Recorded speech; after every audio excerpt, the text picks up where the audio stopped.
From basketball to diplomacy, a new report says Dennis Rodman plans to travel to Singapore a day before the June 12th summit between President Trump and Kim Jong-un. Now, a source tells the New York Post a lot of times in situations that involve complex diplomacy, countries like to identify ambassadors of goodwill. And whether you agree with it or not, Dennis Rodman fits the bill. Whether you agree with it or not is the key phrase here, because social media reaction is pouring in on this one. Shannon on Twitter says, good for him if that makes Kim denuke. I'm for it. Bob writes, Ambassador Rodman has a interesting ring to it, doesn't it? And Tony says he needs to not be in this process. His presence during this is demeaning to say the situation. Stay home, please.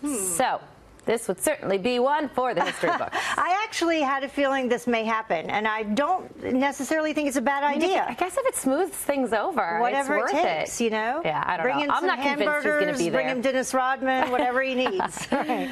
So Pennsylvania, some graduates getting an unusual gift. Yeah, that's right. This is a terrifying reality. Students at a middle school in Pennsylvania were gifted ballistic shield inserts for their backpacks for 8th grade graduation. Now, the president of Unequal Technologies gifted the $150 plates to students at St. Cornelius School, which is a student his own daughter attends.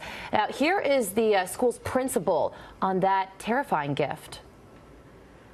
Anything that we can do to protect our children and our staff, that's my job, to protect them, and I try to do the best I can. All right, well, comments flooding social media on this one as well. Adam says, how depressing. If this doesn't demonstrate that something in our society needs to change, I am not sure what will. Another Twitter user says, this is incredibly sad and does not come close to solving the problem. And another tweet writes, if this is the future for our kids, then we have failed them. Such a tough situation. If this makes students and parents feel better, though, I guess it's worth it. Absolutely. So this next topic I wanted to move to, for sure. So the social media prenup, what is this? Okay, so social media has made relationships more complicated, of course, which is why more and more people are getting what is called a social media prenup. So these prenups can address everything from whether or not couples can post pictures of children in the event of a divorce, or who would control joint social media accounts. Folks on social media, of course, weighing in as well. Jeff on Twitter says, if you need a social media prenup, then I'm not convinced you should be in that relationship. But hey, that's just me. Somebody on Facebook said, whatever happened to simple respect, maturity, people, come on. I think that is such an important message there. And Madeline says, our society is getting crazy.